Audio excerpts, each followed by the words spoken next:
আভ্যন্তরীণ যুদ্ধে লিপ্ত মিয়ানমারের রাখাইনে মানবিক সাহায্য পৌঁছানোর জন্য বাংলাদেশকে করিডোর হিসাবে ব্যবহারের অনুমতি দেওয়ার ব্যাপারে অন্তর্বর্তীকালীন সরকার নাকি নীতিগতভাবে সিদ্ধান্ত নিয়েছে।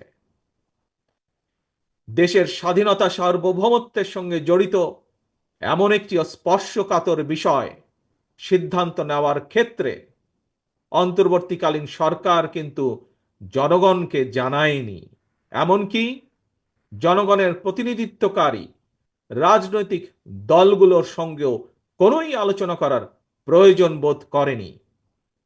দেশের জনগণকে না জানিয়ে অন্তর্বর্তীকালীন সরকার এ ধরনের সিদ্ধান্ত নিতে পারে কিনা কিংবা নেওয়া উচিত কিনা এই মুহূর্তে সেই বিতর্ক আমি তুলতে চাই না। তবে দেশের স্বাধীনতাপ্রিয় জনগণ মনে করে করিডোর দেওয়া না দেওয়ার বিষয় সিদ্ধান্ত আসতে হবে জনগণের কাছ থেকে। সিদ্ধান্ত আসতে হবে জনগণের প্রত্যক্ষ ভোটে নির্বাচিত জাতীয় সংসদের মাধ্যমে। এ ধরনের পরিস্থিতিতে গণতান্ত্রিক বিশ্বের দেশে দেশে এটাই নিয়ম, এটাই রীতি।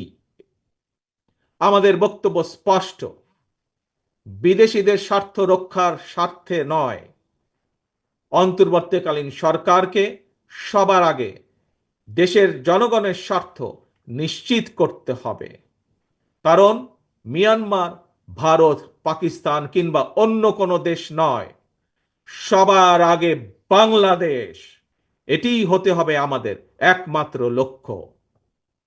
সারা দেশের শ্রমজীবী কর্মজীবী ভাই ও বোনেরা, আমি বিশ্বাস করি, বিএনপি বিশ্বাস করে, তৃণমূলের জনগণের রাজনৈতিক এবং অর্থনৈতিক ক্ষমতায়ন ছাড়া শ্রমজীবী কর্মজীবী মানুষের ভাগ্যের পরিবর্তন সম্ভব নয়। শ্রমজীবী কর্মজীবী মানুষের অধিকার উপেক্ষা করে কোনো রাষ্ট্র এগিয়ে যেতে পারে না। শ্রমজীবী কর্মজীবী মানুষের শ্রম, ঘাম, মেধার উপর নির্ভর করে একটি দেশের উন্নয়ন এবং অর্থনীতির শক্তিশালী ভিত্তি রচিত হয়। প্রিয় দেশবাসী, 1971 সালের অর্জিত মুক্তিযুদ্ধের বাংলাদেশ, 75 সালের 7ই নভেম্বরের আধিপত্যবাদ এবং তাবেদার মুক্ত বাংলাদেশ, 90-এর স্বৈরাচার মুক্ত বাংলাদেশ, 2024-এর 5ই আগস্টের ফ্যাসিবাদ মুক্ত বাংলাদেশ। দেশের ইতিহাসের প্রতিটি বাঁকে জনগণের একটি সুমহান আকাঙ্ক্ষা। কি সেটি? সেটি হচ্ছে একটি বৈষম্যহীন, নিরাপদ, মানবিক, গণতান্ত্রিক বাংলাদেশ বিনির্মাণ।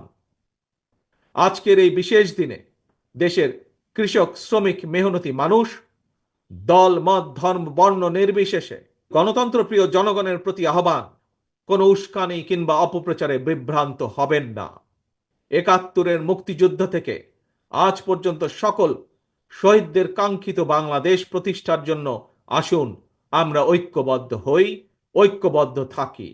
কারণ অনৈক্য সুযোগ নিয়ে পরাজিত পলাতক অপশক্তি যাতে আর পুনর্বাসিত হবার সুযোগ না পায়।